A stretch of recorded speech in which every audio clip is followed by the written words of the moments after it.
Si Trisha ay nakatulog habang gumagawa ng homework nang biglang may doll na nagpakita sa harap niya. Tinapos nito ang kanyang homework at dahil dito natuwa si Trisha. Ibinalita niya sa doll na nakakuha siya ng mataas na score.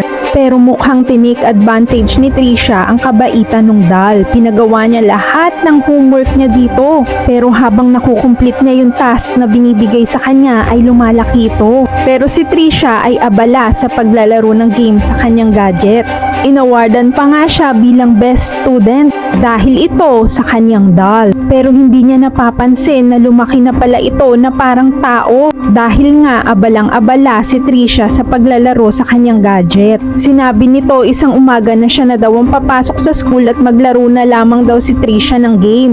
Pero nagkapalit sila ng sitwasyon dahil si Trisha ay unti-unting lumiliit at naging ganap na lazy doll.